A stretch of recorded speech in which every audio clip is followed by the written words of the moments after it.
வந்துருக்கு சேர்ந்தாப்புலயே. அரசு உத்தியோகம் பார்க்கிறவங்களுக்கு இந்த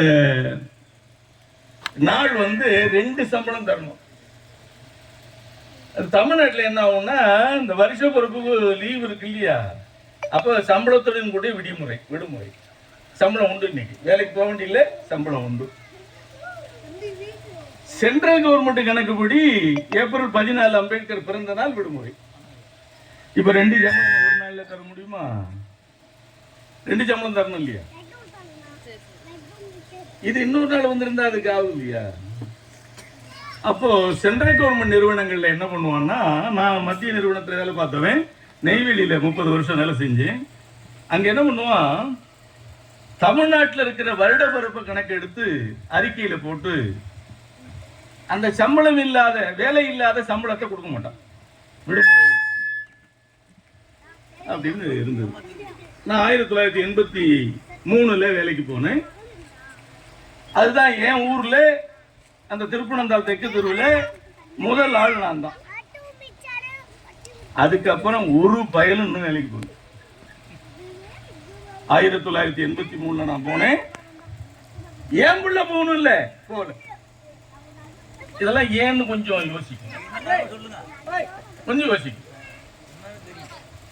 அப்புறம் இங்க பேசும்போது ஆசிரியர் சொன்னாரு, நம்ம சில விஷயங்களை மறந்துட்டோம் அப்படின்னு சொன்னார். மறக்கல. இங்க இதுல சமூகத்தில் யாராவது இருக்காங்களா? இப்ப நீங்க சீர்காழி போறீங்க, தம்பி போறாரு. அங்க ஒரு ஆள்கிட்ட போய் பாதை கேட்குறீங்க, இந்த ஊருக்கு போகணுயா எப்படி போறதுன்னு கேட்குறீங்க. அவர் சொல்றாரு முடிஞ்சு போச்சு. அவர் சொன்ன பாங்க வச்சு நம்மளா இருப்பாரோ அப்படின்னு நீங்க நினைக்கிறீங்க. எதை வச்சு நினைப்பீங்க? இல்ல, பறையனா படையாச்சியான்னு கண்டுபிடிக்க ஒரே ஒரு வழி இருக்கு. அது என்ன வழின்னா, அப்பா பேர சொல்லுவான், அம்மா பேரை சொல்லுவான், தாத்தா பேரை சொல்லுவான், பாட்டி பேரை சொல்லுவான், பாட்டம் பேரு தெரியாது. சுத்தமா பாட்டினுடைய சம்சாரம் இருக்காங்க இல்லையா, அவங்க பேர் தெரியாது. ஈஸியா கண்டுபிடிச்சிடலாம். அதனாலதான் ஐயரை கொண்டாந்து நம்ம ஆளு நிவர்த்தியம் பண்ணுவான், தர்மாதிக்கு கூட்டு வருவான் ஐயரை. அல்லது என்ன பண்ணுவாங்களே, டிவி கூட்டு வருவான். அவன் என்ன கோத்திரம்னு கேட்பான். நம்ம என்ன கோத்திரம் தெரியும். அந்த கோத்திரம் தெரியாதுன்னு பறையன் முடிவு பண்ணுவான். நீங்க தெரியாம கூட கூட்டு வந்திருப்பீங்க அவனை இல்லையா? அப்புறம் என்ன ஷூ போடுறவனா இருந்தாலும், என்ன தேய்க்கிறவனா இருந்தாலும், கணுக்காலும் கீழே காலு சாம்ப பூசா மாதிரி இருக்கும். இது பறையனுக்கும் படையாட்சிக்கும் உள்ள அடையாளங்கள். இதை விட முக்கியமான அடையாளம் ஒன்று இருக்கு. இவன் 2 பேரும் தன் பிள்ளைகளுக்கு எதையும் சொல்லிக் கொடுத்து வளர்ப்பதில்லை. அதுல வந்த கோளாறுதான் எடுத்த வீட்டுக்காரன் நல்லவனான்னு கூட சொல்லி விட்டுருக்க மாட்டான். உங்க அப்பா சொல்லி விட்டாரா? எங்க அப்பா சொல்லி தரல. பக்கத்து வீட்டுக்காரன் சரியான ஆளா வழக்கம் வச்சுக்கலாமா? ஒரு சாதாரண பேசிக் அடிப்படையை கூட தவப்பு செத்து போனாதான் செத்து போன பிறகுதான் வச்ச கடனே தெரியும். எங்க அப்பா நான் சாவும் போது எனக்கு 23,000 கடனை வச்சிருக்கான். சாவர வரைக்கும் தெரியாது இல்லையா? இதெல்லாம் நம்ம அந்த சாதாரண விஷயமா புரிஞ்சுக்கிறது. அவர் வண்டியதானா, இவரு பறையறதானா அப்படின்னு ரொம்ப ஆராய்ச்சி பண்ண வேண்டியது. இந்த பேச்சு வாக்கிலே கண்டுபிடிச்சிடலாம். அப்புறம் கொஞ்சம் விசாரிச்சோம்னா மாட்டிக்குவான், தெரிஞ்சு வந்துடும். இந்த அறிகுறிகளை வச்சுதான் மற்றவர்கள் நம்மளை அடையாளப்படுத்துகிறார்கள். சரி, 2 பேரும் வெள்ளையா வர்றான் இன்டர்வியூக்கு. ஐயர் யாருன்னு எப்படி கண்டுபிடிப்பா? அவன் சட்டைக்கு மேல கையை வச்சு தடவி போவான் இன்டர்வியூ பண்றவன். அந்த நூல் தண்டுபடுதா, நம்ம ஆளு இவனுக்கு கொடுத்துரு. ஆமா, இதெல்லாம் சாதாரண விஷயம். இதை கூட நம்ம தெரிஞ்சுக்காம தான். சரி, எங்க அப்பன் சொல்லி தரல, என் பையனுக்கு நான் சொல்லி தரணும், அதான் நியாயம். அவன் சொல்லித்தரான் அந்த விளைவு தானே. எனக்கு வயல் எல்லை தெரியல, எந்த காலத்துல அது வந்ததுன்னு தெரியல, யாருடைய குத்தகையில இருந்தது தெரியல, அந்த அந்த நிலம் யாருக்கு சொந்தம்னு தெரியல. இதையெல்லாம் கஷ்டமாக அனுபவித்த நான் என் பிள்ளைக்கு நான் சொல்லி தரணுமோ வேண்டாம்? கண்டிப்பா சொல்லி தரணும். அப்படி சொல்லித்தர நான் தவறினால் என்னை விட முட்டாளமா இந்த கோளாறு தான் இன்னைக்கு நடந்துட்டு இருக்கு. இந்த நாட்டில் 4336 சாதிகள் இருக்கு. இந்த 4334 சாதிக்கு 6க்கு சாதிக்கும் தலைவர்கள். 1965 வரைக்கும் பல சாதிகளுக்கு தலைமை கிடையாது. 1707 பறையனுக்கு மட்டும் தலைவன் உண்டு. அயோத்திதாசர் பண்டிதர், அவருக்கு பின்னால் தாத்தா ரெட்டமலை சீனிவாசன், அதுக்கு பிறகு எம்.சி. ராஜா, அம்பேத்கர், இப்படி பறையனுக்கு மட்டும் நீண்ட காலமா படிச்சவன் தான் தலைவனா வந்திருக்கான். இதை நீங்க புரிந்து கொள்ளணும். மற்ற சமூகங்களுக்கு கல்வி அவசியம் இல்லை. அவன் கொஞ்சம் மீச பெருசா வச்சுக்கிட்டு அருவா வச்சிருந்தா போதும். பறையனுக்கு மட்டும் கல்வியாளர்கள் தான் தலைவராக வர முடியும். இந்த வரலாறுலாம் நீங்க கொஞ்சம் நினைவுல வச்சுக்கணும். குறிப்பா நம்ம பெண்கள் மிக மிக புரிஞ்சுக்கணும். அந்த அடிமைத்தனம் எங்கிருந்து வருது, நம்மளுடைய இன்ஃபீரியாரிட்டி காம்ப்ளெக்ஸ் எங்கிருந்து வருதுன்னா நாம யாருன்னு தெரிந்து கொள்ளாதனால வர்ற விளைவுதான். அப்போ பட்டியலின மக்களிலேயே அது 5-6 சாதிகள் இருந்தும் கூட பறையர்களுக்கு மட்டும்தான் படித்தவர்கள் காலங்காலமாக தலைமையாக இன்னைக்கு இருக்கிற திருமாவளவன் உட்பட. முட்டாவை வர முடியாது, அடியால் வர முடியாது. ஒரு அடியால் பறையனுக்கு தலைவராக வர முடியாது. மற்ற சமூகங்களுக்கு இதெல்லாம் பொருந்தும், இந்த சமூகத்துக்கு மட்டும் பொருந்தாது. ஏன்? அப்ப ஏதோ காரணம் இருக்குல்ல. ஒரு அறிவுஜீவி தான் இந்த சமூகத்துக்கு தலைவராக வரணும்னா காலந்தொட்டு இப்ப நம்ம ஊர்ல வெட்டியான் தலையாரி அப்படின்னு சொல்றோம் இல்லையா? இதை பத்தி நம்ம வடநாட்டில் விசாரிக்கிற போது ஒரு வெட்டியான்னு சொல்ற ஒரு ஆளு, அவர் தான் சர்வேயர் அந்த கிராமத்துக்கு. அவர் என்ன எல்லைன்னு சொல்றாரோ அதுதான் அன்னைக்கு மார்க்கிங் ஆகும். அவன் தாசில்தார் தான் பயன்படாது. லோக்கல்ல இருக்கிற அந்த வெட்டியான கூடுவான், ஏய் அந்த சாமிநாத வயலுக்கு எங்க இல்லை காட்டுனான்னா அவன் சொல்றதுதான். எவ்வளவு நேர்மை இருந்திருக்கும், எவ்வளவு கணிப்பு இருந்திருக்கும் அவனுக்கு. பல காலமா அந்த நினைவு, அந்த சாமிநாத நிலம்னா அதுக்கு 4 எல்லை இருக்குல்ல, அது எவ்வளவு மனப்பாடமா இருந்திருக்கும். இருக்கு, நாம் அறியல, அந்த பவரை நாம் அறியாமல் இருக்கிறோம். இப்படி காலங்காலமா நமக்கு படித்தவர்கள் தான் தலைமையா இருந்திருக்கிறார்கள். அதிலே ஒரு நமக்கு ஒரு பொன்னான காலம் என்பது அம்பேத்கர் வந்த காலம். எப்படி வர்றார்? அவங்க அத்தையார் முடிவெட்ட அழைச்சிட்டு போறாங்க. பையன் பள்ளிக்கூடம் போறவன், ஐயா கொஞ்சம் முடிவெட்டி விடு. அந்த பரியாரி சொல்றான், அந்த போதை எருவ மாடு, அதுக்கு வெட்டினாலும் வெட்டுவேன்.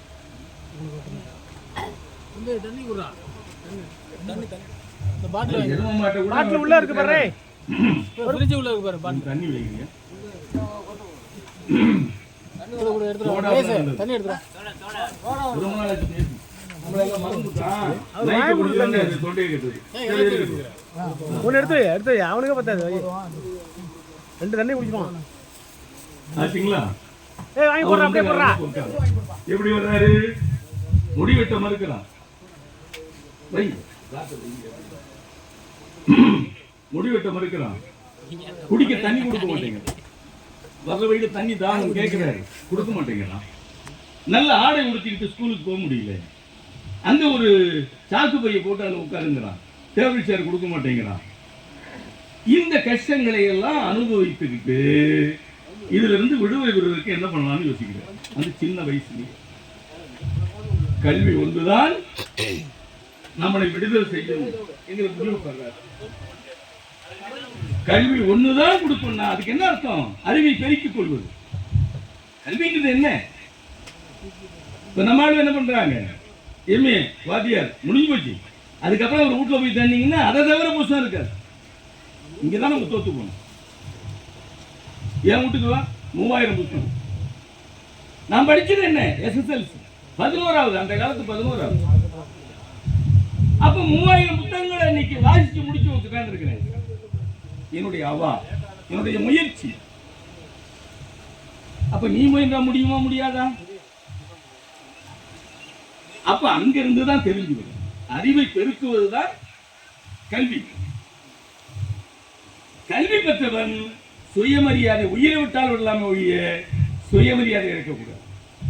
கல்விக்கான அடிப்படை அதுதான். இங்க முதலமைச்சருங்கள நம்மால் எம்ஏ குடிச்சது எம்எல்ஏ போறோம், இப்படி இப்படி இப்படி தவறான். சுயமரியாதை எடுக்க தயாராக அவன் ஒண்ணும் பண்ண முடியாது. ஆக இந்த சுயமரியாதையையும் அறிவு பெருக்கத்தையும் கல்வி மட்டுமே கொடுக்கும். இப்போ ஒரு சந்தோஷமான விஷயம் என்னன்னா, ஒரு 10 வருஷ காலமா நம்ம ஆம்பளை பிள்ளைகளை விட பொம்பளை பிள்ளைங்க நிறைய படிக்குது. இது ஒரு பெரிய எழுச்சி. எதிர்காலத்தில் அவர்கள் ஒரு பெரிய ஒரு ஒரு ஒரு சாதனையை பண்ண போறாங்க. அது ஒரு சந்தேகம். அப்போ அம்பேத்கர் காலம் பொற்காலம் ஏன் சொன்னோம்?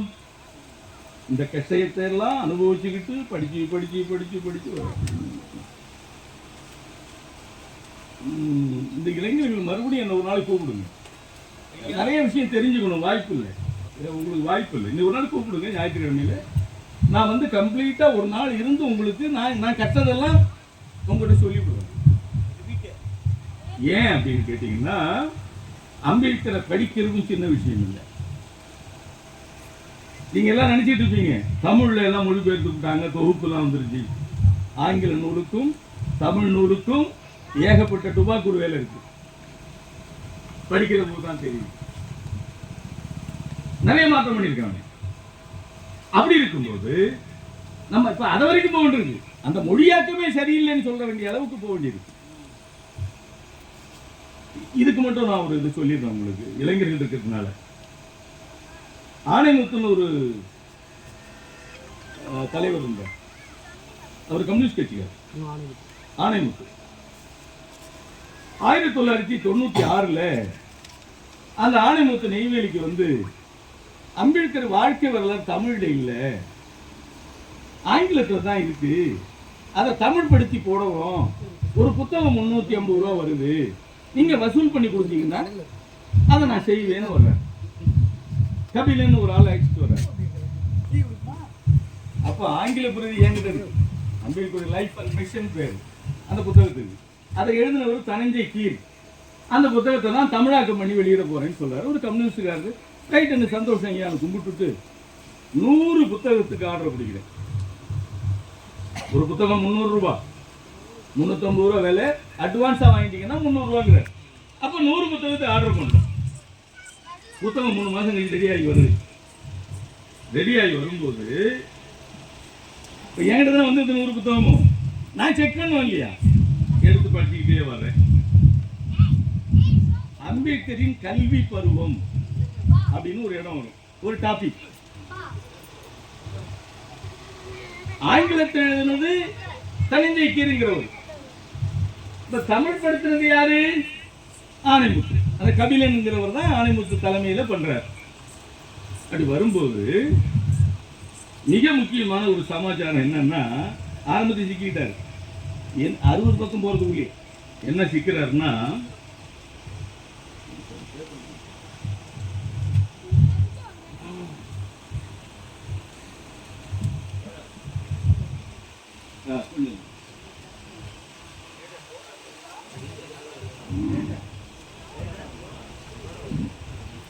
இருபத்தி 3 வயது அம்பேத்கருக்கு.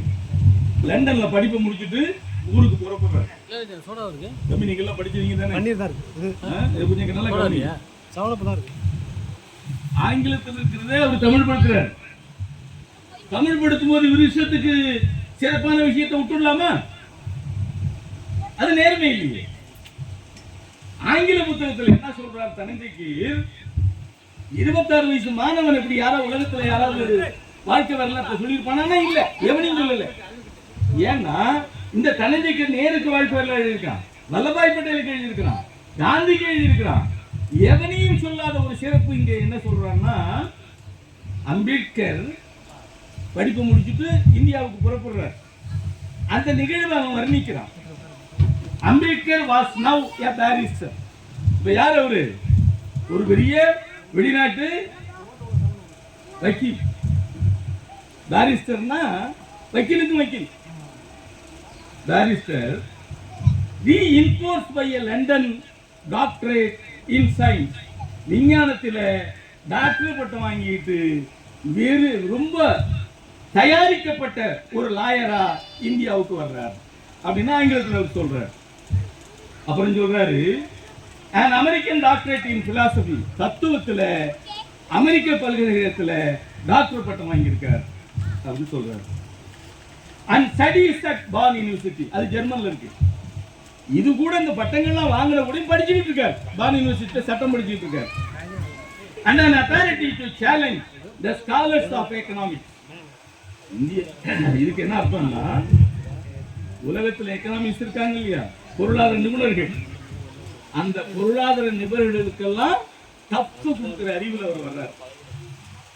அண்ட் சோசியலி இன் இந்தியா, அவருக்கு தகுதிக்கு படிச்சவன் இந்தியாவில் ஒருத்தனும் இல்லை.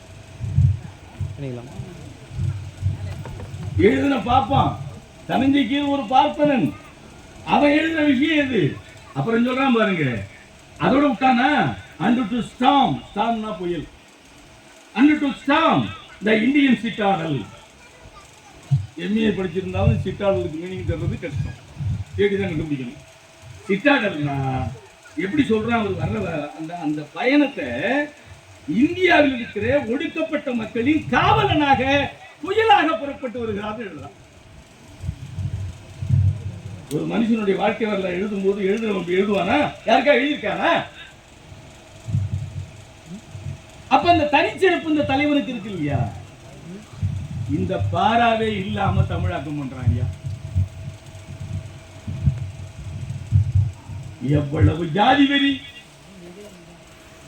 அந்த முக்கொடுத்தோர் கம்யூனிஸ்டுகள் பிரபலமான ஆளு இப்படி ஒரு காரியத்தை அவர் பண்ணார். இதையே நான் இப்ப படிச்சு காமிச்சேன்னா, அம்பேத்கர் சட்ட மந்திரியா இருந்தார், சட்டத்தை எழுதினார், வண்டியில இருந்து கொடையடிச்சாங்க. இந்த சமாச்சாரத்தை சொல்லியே நம்ம ஆளுவ கட்சி வளர்த்துட்டு போட்டான். ஆயிரக்கணக்கான கோட்பாடுகள், ஆயிரக்கணக்கான சிந்தனைகள் இந்த சமூகத்திற்கும் உலகத்திற்கும் வழங்கிவிட்டு சென்ற ஒரு தலைவன் அவர். அம்பேத்கர் தான் சாதாரண இடம் போடக்கூடிய ஆளு அல்ல.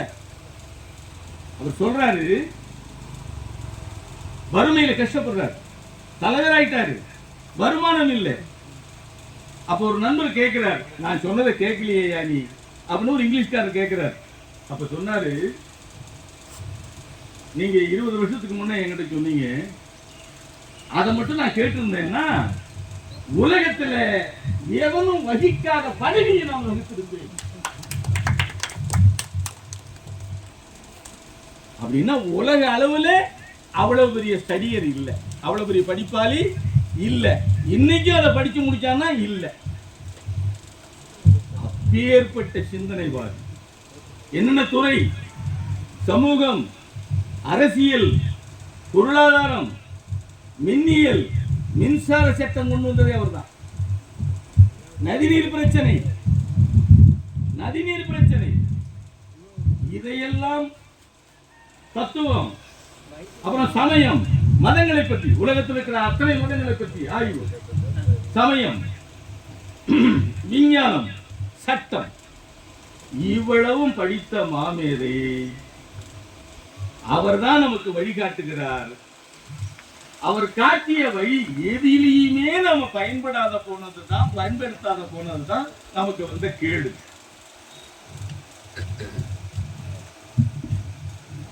அவர் சொன்னது 3 பாயிண்ட் சொல்றேன். நீங்க ஒரு கட்சிக்காரர் யதார்த்தமா கேட்குறீங்க. 3 சொன்னார். எப்ப சொல்றாரு? நம்ம ஆளு குஸ்திவாதியா பார்த்துருக்கீங்க. குஸ்தி வாத்தியார் என்ன பண்ணுவாங்க,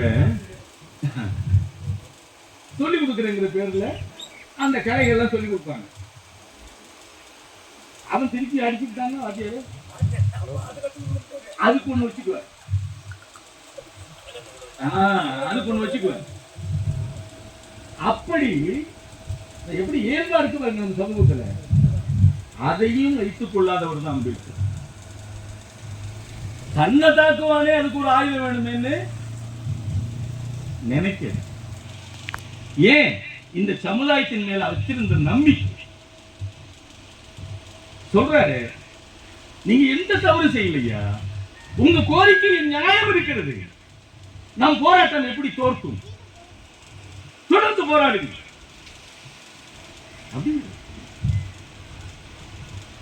நம்ம போராட்டத்தில் எது நியாயம் இல்லை? பாதை இல்லைன்னு சொல்றோமே நியாயம் இல்லையா? குடிக்க தண்ணி இல்லைன்னு சொல்றோமே நியாயம் இல்லையா? ஆக அவர் சொல்ற ஒவ்வொரு சொற்றொடரும் வரலாற்றில் எழுதி அன்றாட எடுத்து பார்க்க வேண்டிய விஷயம். சரி, இப்போ காவிரி தண்ணி வெள்ள நமக்கு போர் செட்ல விவசாயம் பண்றோம். எத்தனை வருஷமா? 30 வருஷம், 40 வருஷம். என்ன காரணம்? இவ்வளவு இந்த நாட்டில் இவ்வளவு அறிஞர்கள் இருக்கிறான், சட்டம் எழுதி இருக்கிறான், சட்டம் படிச்சவன் இருக்கிறான், அரசியல்வாதி இருக்கிறான். காவிரி பிரச்சனைக்கும் அம்பேத்கருக்கும் சம்பந்தம் இருக்குன்னு ஒரு வயலும் சொல்லல. இப்ப புரியுதுங்களா நம்மளை எப்படி அவன் மறைக்கிறான்னு? நேரு பிரதமர் மாநிலங்களை பிரிக்க போறாங்க. அப்ப நேரு கிட்ட அம்பேத்கர் சொல்றார், மாநிலங்களை பிரிச்சினா ஒரு பெரிய தொந்தரவு வரும். ஒரு மாநிலத்தை தோன்ற நதி இன்னொரு மாநிலத்துக்கு பாயும். அவன் அணைய போட்டுக்கிட்டு வேண்டான்னா மாட்டிக்குவேன், அந்த ஜனங்கள் அழிஞ்சு போவான். என்ன சொல்றேன்னு கேட்கிறாரு. அப்ப நேரு சொல்றாரு, அதை உடல் நேரு சொல்றாரு, நீங்க யோசிச்சு ஒரு நல்ல முடிவை பதிவு பண்ணுங்க அப்படின்னு சொல்லிட்டு. ஆமா முடிவு பண்ணுங்க. நீர்நிலையும் உலகத்தில் இருக்கிற நீர்நிலைகளை ஆய்வு பண்ண ஒரு பட்டமும் வாங்கியிருக்கிறார் அம்பேத்கர். அதனால அவருக்கு சொன்னார். அவர் என்ன பண்ணாரு, எழுதிட்டார். என்ன எழுதிட்டார்னா, ஒரு மாநிலத்தில் தோன்றுகிற நதி இன்னொரு மாநிலத்திற்கு பயன்படுமையானால், முற்றிலும் பயன்படுமையானாலும் சொல்லியிருக்கார். இதுக்கு என்ன அர்த்தம்னா, கர்நாடகாவில இருந்து தான் காவிரி வருது. அம்பேத்கர் காலத்துல கர்நாடகக்காரன் காவிரி எப்படி எட்டி தான் பார்க்கலாம், 300 அடிக்கும் கீழே போகும். அவன் தலைத்தனம் மேல, நல்ல கவனிங்க, அவன் உயரத்தில் குடியிருக்கிறான், நிலவுலங்கள் உயரத்தில் இருக்கு, காவிரி கீழே வருது இல்லையா?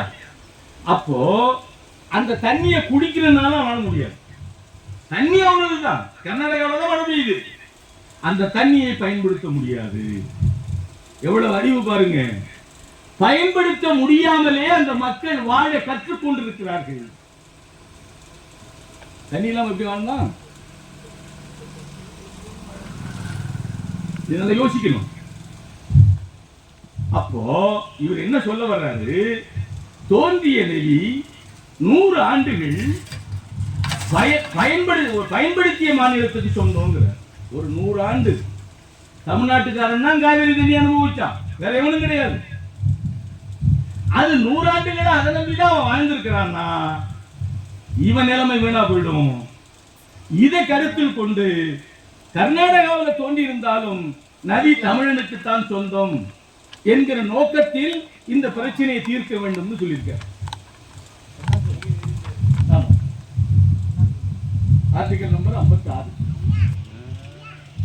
30-40 வருஷமா இதை யாராவது சொன்னானா? ஏன் சொல்லல? தீர்வு வந்துடும், பிரச்சனை தீர்ந்துடும் இல்லையா? சொல்லல. சரி, எனக்கு மட்டும் இது எப்படி கிடைச்சது? நம்ம ஜாலியில் படிப்பாங்க இல்லையா? இல்ல, இருங்க. 2004 காவிரி பிரச்சனை உச்ச நீதிமன்றத்தில் ஜெயலலிதா போட்டு வாங்கிட்டு இருக்காங்க வழக்கு. கல்கின்னு ஒரு பத்திரிகை வருது தெரியுங்களா? கல்கி, அது பார்ப்பன பத்திரிகை. ஒரு வரி கூட நம்ம சாதியை பத்தி எழுத மாட்டோம்.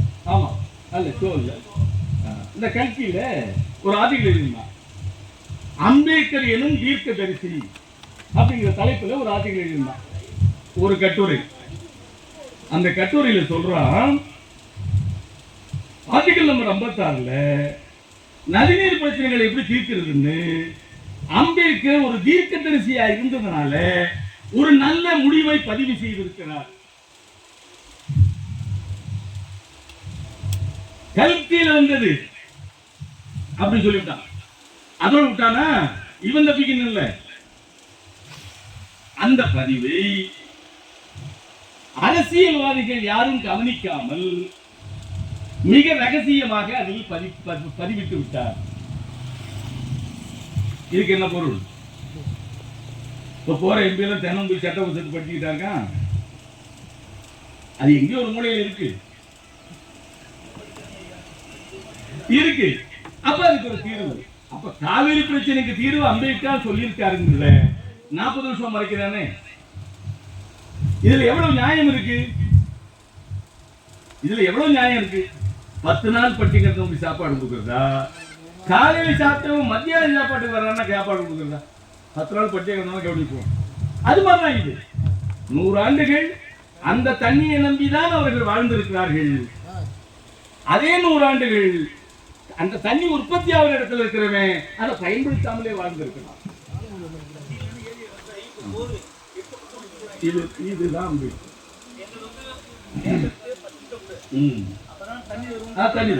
ஆமா ஆமா, வேற வழி இல்லை.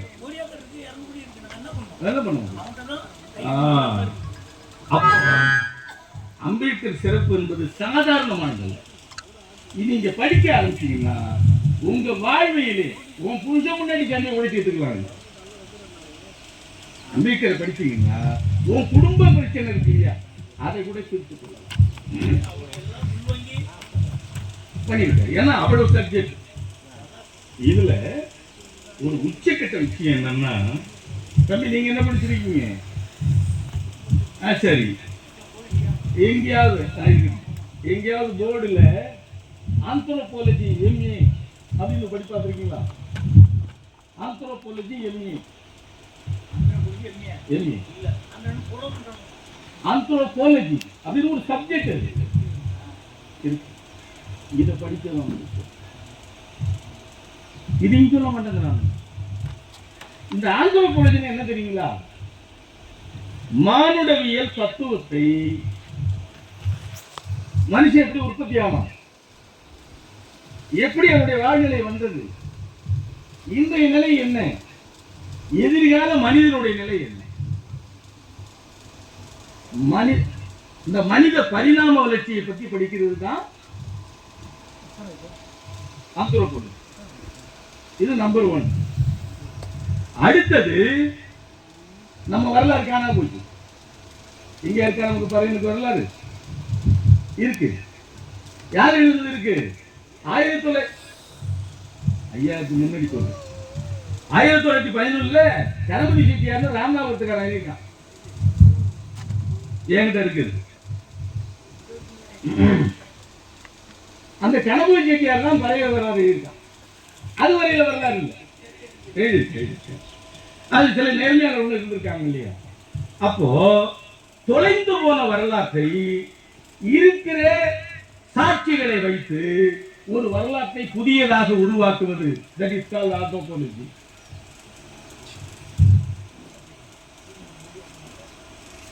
சாதாரண ஆள் இல்லை.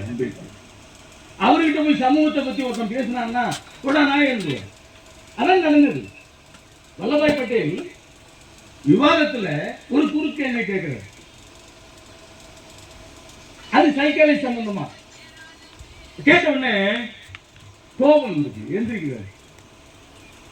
பட்டேல், நான் ஆந்த்ரோபாலஜி படிச்சவன் தெரியுமாங்கிற உட்காந்துறாங்க. பதிலே சொல்லல அவன் கேட்டதுக்கு. நான் உருவாக்கி இருக்கிற அந்த விஷயம், நான் ஆந்த்ரோபாலஜி படிச்சவன், அதை வச்சு பண்ணியிருக்காரு. உனக்கு என்ன பொள்ளங்க தெரியும்? உட்காண்டா. ஆமா, அதுவும் நல்லதுதான் உடம்புக்கு. அப்போ சிறப்புகளை நிறைய சொல்லலாம். நீங்க 3 மணி நேரம் பேச சொன்னாலும் என்னால சொல்ல முடியும். அவ்வளவு சிறப்புகள் இருக்கு இருக்குது. அதனால இப்போ நாம முதல்ல நான் சொன்ன மாதிரி பிள்ளைகளை சொல்லிக் கொடுத்து வளங்கள். குறைந்தபட்சம் உங்க துன்பமாவது அவங்களுக்கு தெரியும். நீங்க பட்ட துன்பமாவது ரொம்ப பேர் சொல்லிட்டு இருக்கான். என் பையன் அறிவாளி வந்து இப்ப யாரும் அப்பா அறிவாளி சொல்ல மாட்டாங்க. புள்ள அறிவாளிங்கிறான். புள்ள அறிவாளி உண்மையா இருந்தால் நம்மளை விட புரட்சிகர பாதையில் அவன் போயிருக்கணும்.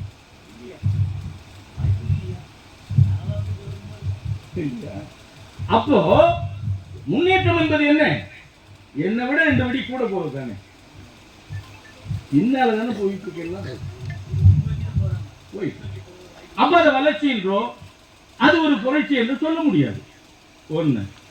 இப்போ பெருமைகளை நாம் தொட்டோம். அம்பேத்கர் உச்சபட்ச கல்வி என்னவோ உலகத்தில் எவனும் பெறாத கல்வியை அந்த துறைகளை பற்றி படித்திருந்ததால் தான் வெல்ல முடியாதவராக அம்பேத்கர் இருந்தார். அவர் வெல்றதுக்கு ஆள் இல்லை. சரி, 1956 இறந்து போறார். இன்னைக்கு 2026. எத்தனை வருஷம் ஆகுது இல்லைங்களா? இப்போ இறந்த ஒரு மனிதனை 82 காலம் நினைவில் கொள்ளுகிற மக்களாக நாம் இருப்பதற்கு காரணம்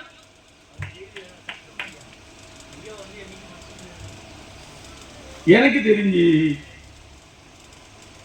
ரஷ்யாவில் 90 அடி லெனின் சிலைய தள்ளி விட்டு கீழே ஷூக்காலால உதைச்சான்.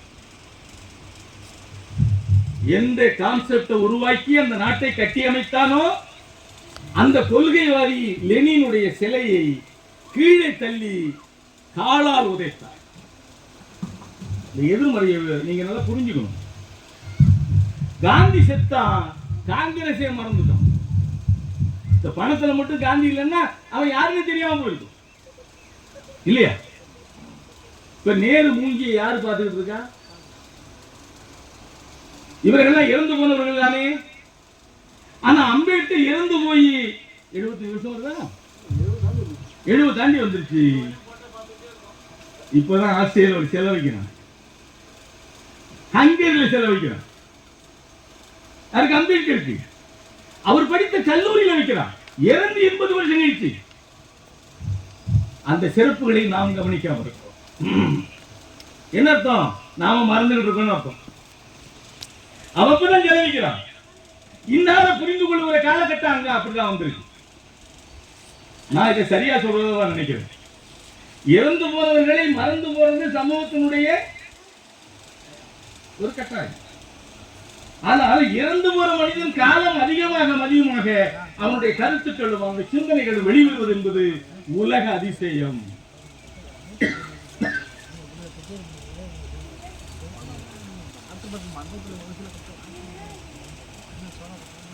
ஆக நாம் தலித்துகளுக்கு